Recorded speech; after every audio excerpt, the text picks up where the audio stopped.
Hello friends, welcome to my channel. Call me D.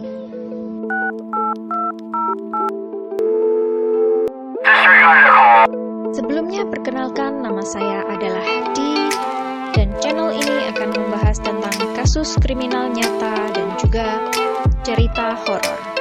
Jangan lupa like, komen, subscribe, dan nyalakan lonceng notifikasinya ya.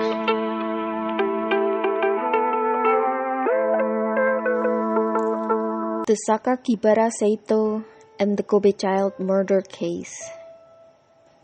Kasus ini adalah kasus yang bisa dibilang merubah Jepang, karena kasus ini menjadi dasar perubahan regulasi tentang usia minimal pertanggungjawaban kejahatan di Jepang dari 16 tahun menjadi 14 tahun.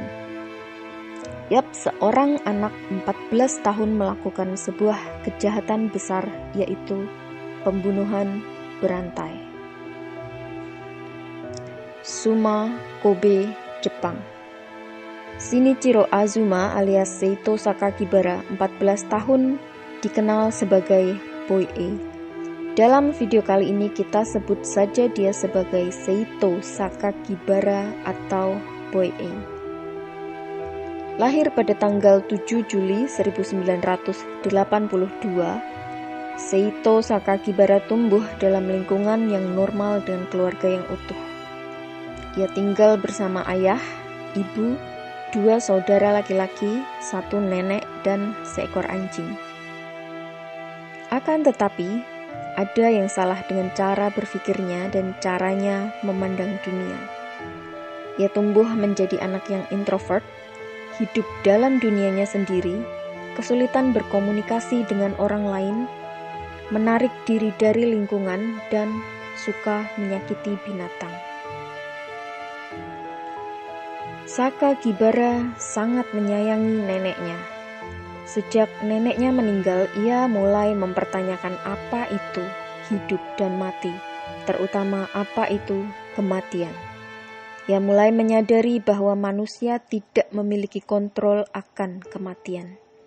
Ia mulai merasa aman saat membawa senjata bersamanya, baik itu pisau atau gunting.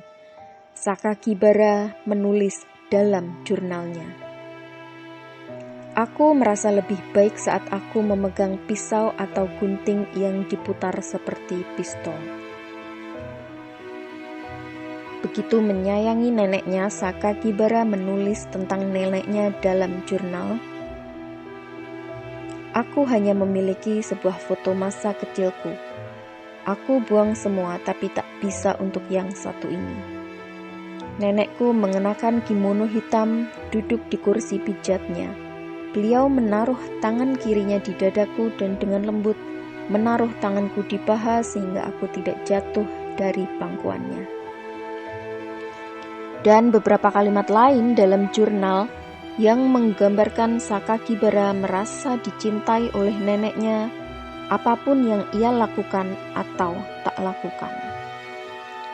Seito Sakakibara bahkan mendapatkan sensasi seksual pertamanya dengan menyentuh dirinya sendiri di depan nisan neneknya dengan menggunakan bantuan alat pijat kesukaan neneknya.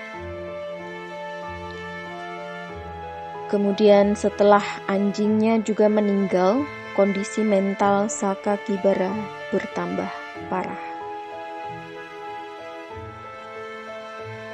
Pada usia 12 tahun, Sakakibara mulai suka melakukan pembedahan pada hewan kecil. Ia mulai menangkap siput, menaruhnya di bawah lampu dan mengamati siput-siput itu menggeliat kepanasan.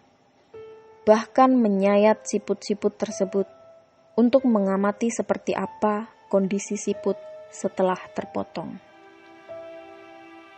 Kemudian Sakakibara mulai tertarik membedah katak.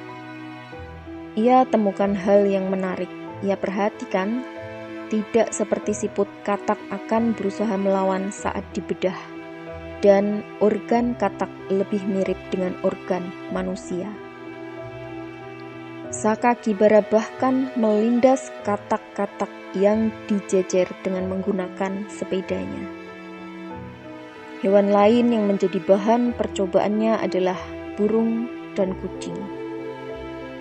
Suatu hari setelah anjingnya meninggal, ia mendapati seekor kucing memakan makanan yang ditinggalkan anjingnya. Kemudian ia membunuh kucing tersebut. Awalnya karena marah, tapi kemudian timbul perasaan aneh, yaitu Sakakibara kembali merasakan kepuasan seksual setelah membunuh hewan tersebut.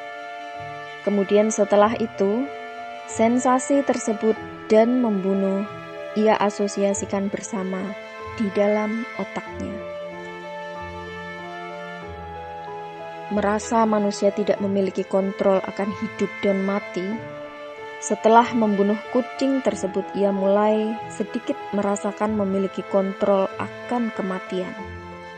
Sesuatu yang kemudian ia anggap seperti kemenangan, sesuatu yang membuatnya bersemangat. Ia mulai menangkap lebih banyak hewan untuk dibunuh.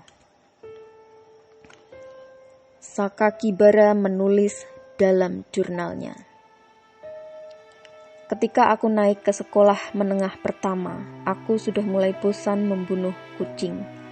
Dan secara bertahap aku mulai berfantasi tentang bagaimana rasanya membunuh manusia sepertiku." Kemudian pada tanggal 10 Februari 1997, ia benar-benar melakukannya. Sakakibara mewujudkan fantasinya. Ia menemukan 2 orang anak perempuan SD sedang berjalan di sekitar Kobe pada jam 4 sore. Tanpa pikir panjang, Sakakibara mengejar mereka dan melukai keduanya menggunakan palu. Keduanya terluka, akan tetapi beruntung nyawa mereka masih terselamatkan. Salah satu dari kedua gadis tersebut berhasil menceritakan kepada ayahnya bahwa penyerang mengenakan seragam dan membawa tas yang biasa dipakai anak SMP. Sekitar sebulan setelahnya, yaitu pada tanggal 16 Maret 1997, Sakakibara mencari target selanjutnya. Ia berjalan di sebuah taman pada siang hari dengan membawa palu yang ia sembunyikan. Di taman ini ia bertemu Ayaka Yamashita, 10 tahun. Sakakibara mendekati Ayaka dan bertanya di mana ia bisa mencuci tangannya. Ayaka dengan baik hati membawa Sakakibara ke sebuah sekolah terdekat, menunjukkan tempat untuk Sakakibara mencuci tangan. Kemudian pada saat Ayaka membelakanginya, Sakakibara memintanya berbalik untuk berterima kasih, dan saat Ayaka berbalik, Sakakibara memukulnya dengan palu beberapa kali, kemudian segera kabur. Ayaka ditemukan warga sekitar dan segera dilarikan ke rumah sakit. Setelah penyerangan tersebut, ia menulis lagi pada jurnalnya, "Aku melakukan eksperimen suci hari ini untuk memastikan betapa rapuhnya manusia. Aku menurunkan palunya saat gadis itu berbalik menghadapku. Kurasa aku memukulnya beberapa kali, tetapi aku terlalu bersemangat untuk mengingatnya." Beberapa saat setelah itu, Sakakibara kembali menyerang seorang gadis kecil bernama Kasumi Ishikawa, 9 tahun, kali ini dengan menggunakan pisau. Korban mendapatkan luka tusuk di perutnya, tapi beruntung nyawanya masih dapat terselamatkan setelah 2 minggu dirawat. Sedangkan Ayaka Yamashita, ia akhirnya meninggal di rumah sakit akibat cedera kepala berat. Minggu berikutnya pada tanggal 23 Maret 1997, Sakakibara menambahkan dalam jurnalnya, "Pagi ini ibuku memberitahukan, gadis malang, gadis yang diserang sepertinya sudah mati. Tidak ada tanda-tanda aku ditangkap. Aku berterima kasih Bamoi Dokishin untuk ini. Tolong terus lindungi aku. Arti atau identitas dari Bamoi Dokishin masih belum jelas hingga saat ini. Namun sebagian berpendapat bahwa Bamoi Dokishin adalah sosok dewa imaginary yang Sakakibara ciptakan sendiri.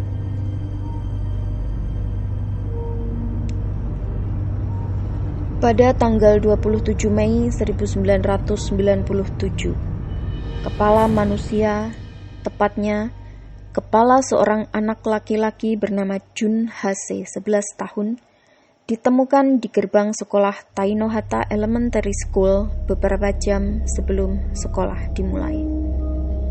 Nampaknya kepala tersebut sengaja diletakkan di sana agar dapat ditemukan oleh anak-anak pada saat mereka berangkat sekolah.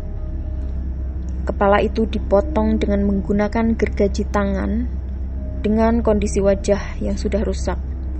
Bola mata hilang dan terdapat sebuah catatan yang diletakkan di mulutnya yang telah disayat sampai ke telinga di kedua sisinya. Catatan tersebut bertuliskan pesan dari pelaku menggunakan tinta merah dan berbunyi, "Ini adalah awal dari sebuah permainan. Coba hentikan aku jika kalian bisa, polisi bodoh. Aku sangat ingin melihat orang mati. Sungguh menggetarkan bagiku untuk membunuh. Penghakiman berdarah diperlukan untuk bertahun-tahun kepahitanku yang luar biasa." Dalam catatan ini, penulis surat menyebut dirinya sebagai School Killer, yang nampaknya merupakan salah pengejaan dari School Killer. Jun Hase telah menghilang 2 hari sebelumnya. Pamit hendak ke rumah kakeknya, ia bertemu Sakakibara di jalan. Telah mengenalnya sebelumnya, Jun Hase tidak curiga ketika diajak ke suatu tempat, kemudian dibunuh. Jun Hase dicekik dengan menggunakan tali sepatu. Sakakibara kemudian memotong kepala Jun, menyembunyikan badannya dan membawa kepala Jun ke rumahnya untuk melakukan hal yang ia gambarkan sebagai perbuatan yang lebih kejam daripada membunuh. Nampaknya hal itu bermakna menggunakannya sebagai bahan untuk ejakulasi. Sakakibara juga meminum darah Jun Hase yang ia tampung dalam kantong plastik dan berusaha memotong lidah Jun sebagai souvenir, namun gagal. Ia menulis lagi dalam jurnalnya, "Darahku kotor, jadi kupikir dengan meminum darah seorang anak yang polos dapat membersihkan darahku." Keesokan harinya, Jun resmi dinyatakan menghilang karena tak pernah sampai di rumah. Kakeknya juga tak pernah sampai ke rumah. Sehari setelah itu barulah kepala Jun Hase ditinggalkan di gerbang sekolah dan ditemukan oleh petugas kebersihan sekolah pada pukul 3.30 pagi. Merasa sangat puas, Sakakibara menulis lagi dalam jurnalnya, "Izinkan aku mengakui sesuatu. Kupikir pemandangan itu indah. Aku merasa seperti dilahirkan hanya untuk melihat keindahan nyata dari apa yang ada di depan mataku. Kurasa aku bisa mati." 2 ekor kucing yang telah mati dan dipotong-potong juga diletakkan di gerbang sekolah oleh Sakakibara. Jadi dari total 5 orang korban yang diserang, 2 anak diantaranya yaitu Ayaka Yamashita 10 tahun, kelas 4 SD, dan Jun Hase 11 tahun, kelas 6 SD, tewas, dan 3 anak lain terluka. Polisi menerangkan bahwa pembunuhan yang disertai note dari pelakunya ini mengingatkan mereka pada Zodiac Killer, seorang pembunuh berantai yang terkenal di San Francisco, California di akhir tahun 1960. Surat di mulut Jun Hase memiliki simbol yang mirip dengan yang digunakan oleh Zodiac Killer yang terkenal itu. Tanda serupa juga dilukis di dinding dekat sekolah tempat kepala itu ditemukan. Pada tanggal 6 Juni 1997, sebuah surat dikirim ke kantor surat kabar Kobe Shimbun. Surat tersebut berisi klaim pengirim bahwa ialah yang bertanggung jawab atas pembunuhan dan pemenggalan Jun Hase, serta mengancam bahwa pembunuhan serupa akan berlanjut.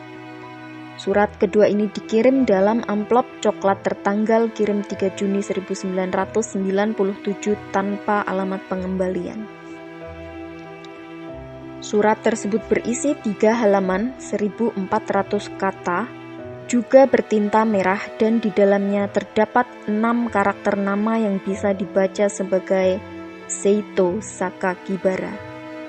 Karakter-karakter tersebut bermakna alkohol, iblis, mawar, suci, dan bertarung atau pertarungan, yang juga digunakan dalam not pertama pada mulut Jun Hase. Nampaknya pengirim bermaksud menunjukkan bahwa Seito Sakakibara adalah identitas dari pengirim surat. Dimulai dengan kalimat, "Saat ini adalah permulaan dari sebuah permainan.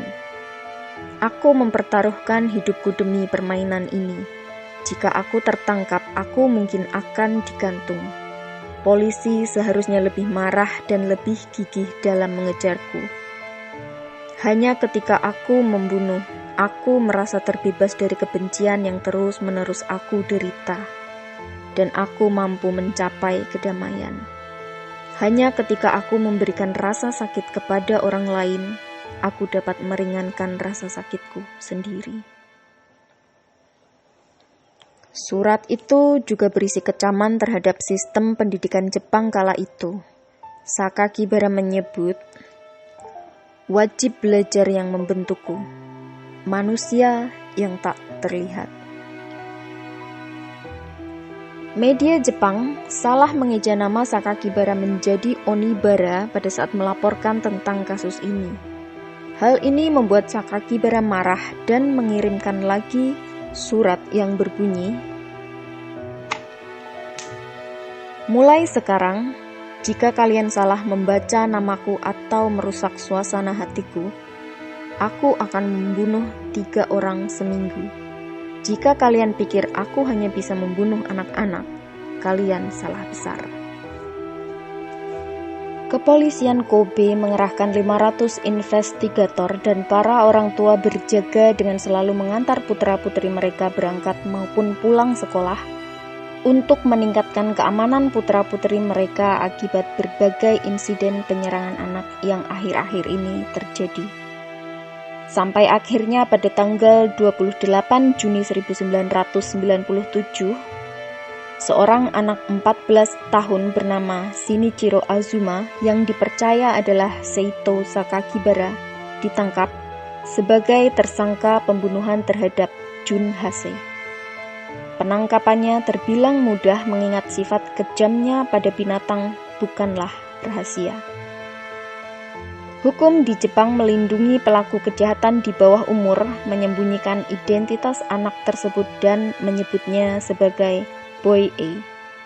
Tak lama setelah ditangkap, Boy E juga mengakui pembunuhan terhadap gadis kecil 10 tahun Ayaka Yamashita 16 Maret lalu. Ia juga mengakui penyerangan terhadap 3 anak lainnya. Akan tetapi, sejumlah orang termasuk Sojiro Goto, seorang pengacara yang menangani banyak kasus tuduhan palsu, Hidehiko Kumagai, dan Nobuyoshi Iwata, mantan kepala sekolah Shinichiro Azuma, bersikeras bahwa polisi telah salah tangkap. Menurut mereka, pernyataan penyidik menunjukkan bahwa Sakakibara Seito dan Shinichiro Azuma menunjukkan sifat yang berlawanan. Beberapa contoh: Penyelidik mengatakan bahwa salah satu pembunuhan dilakukan oleh seorang yang kidal, sedangkan Boy E tidak kidal. Pengakuan Boy E berisi banyak pernyataan absurd dan klaim-klaim hal yang tidak mungkin dilakukan oleh anak berusia 14 tahun.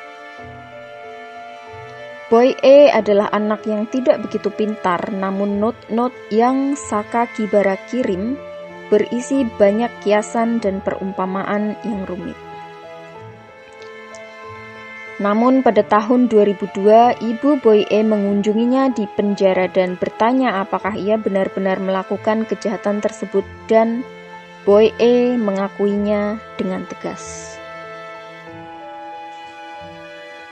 Setelah melalui proses persidangan, ia kemudian dikirim ke sebuah institusi rehabilitasi khusus yang menangani anak-anak dengan gangguan mental. Sakakibara diduga menderita hikikomori syndrome, yaitu suatu bentuk penarikan diri terhadap lingkungan sosial yang parah, yang ditandai dengan ciri-ciri remaja atau orang dewasa yang masih muda yang menyendiri di rumah mereka, tidak dapat bekerja atau pergi ke sekolah selama berbulan-bulan atau bahkan bertahun-tahun. Pada tahun 2000, pemerintah Jepang resmi menurunkan usia pertanggungjawaban pidana dari 16 tahun menjadi 14 tahun karena kasus ini. Pada tanggal 11 Maret 2004, Kementerian Kehakiman Jepang mengumumkan bahwa Sakakibara yang berusia 21 tahun pada saat itu dibebaskan untuk sementara dengan pembebasan penuh menyusul pada tanggal 1 Januari 2005. Kritikus mengatakan pemerintah telah mengambil langkah yang tidak biasa dengan memberitahu publik tentang pembebasan Sakakibara. Sebagian besar masyarakat merasa Sakakibara tidak layak untuk dibebaskan dan harus dipindahkan ke penjara. Setelah kasus sasebo slashing tahun 2004, kritik ini semakin menjadi-jadi. Karena keseriusan kejahatan ini dan fakta bahwa kejahatan ini dilakukan oleh anak di bawah umur, nama dan tempat tinggal baru Sakakibara tetap dirahasiakan dan dijaga ketat.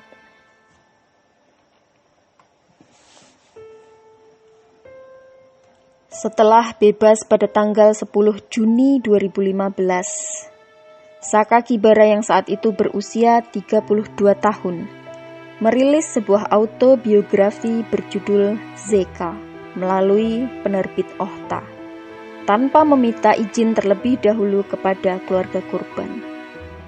Dalam buku itu, Sakakibara menyatakan penyesalan atas kejahatannya dan meminta maaf kepada keluarga korban. Ia juga menceritakan secara detail peristiwa-peristiwa pembunuhan dan penyerangan di tahun 1997. Meskipun keluarga Junhase berusaha untuk memblokir rilis Zeka, dan meskipun satu jaringan toko buku menolak untuk stok buku tersebut, dengan cepat Zeka mencapai puncak daftar buku terlaris di Jepang.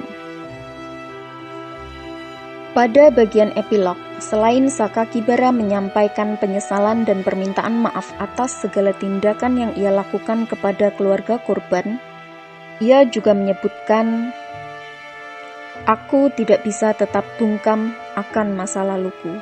Aku harus menulis. Jika tidak, aku bisa gila." Satoshi Oka, presiden dari Ohta Publishing, mengatakan dalam sebuah pernyataan mengenai buku tersebut bahwa Sakakibara sendirilah yang ingin menerbitkan buku tersebut. Pada bulan Maret 2015, Ohta Publishing didekati oleh Sakakibara melalui pihak ketiga. Setelah pertemuan tatap muka diatur, diminta catatan Sakakibara sebagai draft yang kemudian diteruskan ke perusahaan. Sekitar 10.000 eksemplar edisi pertama berhasil terjual dalam kurun waktu 3 minggu tanpa pemberitahuan sebelumnya kepada keluarga korban. Royalti atas penjualan buku pun dibayarkan sepenuhnya kepada penulis dan tidak ada tanda-tanda diberikan untuk keluarga korban. Mamoru Hase, ayah dari Jun Hase yang saat itu berusia 47 tahun, mengeluarkan pernyataan kepada media di mana beliau berkata, "Saya tidak tahu apakah pembunuh anak kami menerbitkan buku ini untuk memperpanjang penderitaan kami yang tak ada habisnya. Itu menunjukkan dia tidak benar-benar merasa sedih tentang melakukan apa yang dia lakukan. Saya berharap buku ini segera ditarik dan tidak ada salinan lagi yang dicetak." Beberapa bulan kemudian, Sakakibara membuat situs web yang dinamai Sonzai no Tairarenai Tomeisa, yang berarti transparasi makhluk yang tak tertahankan. Ia menyatakan bahwa website tersebut adalah situs resmi Sang Boy E, di mana dia akan melakukan update tentang hidupnya. Bagian galeri website tersebut menampilkan foto-foto aneh, salah satunya foto seorang pria yang mengenakan topeng, bertelanjang dada dan bertubuh kalajengking, diduga dimaksudkan untuk menggambarkan dirinya sendiri. Selain itu juga terdapat karya-karya yang dibuat olehnya, foto-foto siput yang menakutkan dan daftar buku favoritnya. Para psikolog menilai Seito Sakakibara House akan perhatian publik, dan inilah caranya mendapatkannya. Menanggapi kontroversi ini, tabloid Shukan Post akhirnya mempublikasikan nama asli dari Seito Sakakibara serta lokasi dan pekerjaannya saat itu. Demikianlah The Story of the Kobe Child Murder, seorang pembunuh berantai muda yang mendapatkan keuntungan dari penulisan buku tentang riwayat kejahatannya. Sangat miris ya. Jadi apa pendapat kalian friends? Diingin tahu, so please komen di bawah. That's it. Stay safe, stay alert. Sampai jumpa di cerita selanjutnya.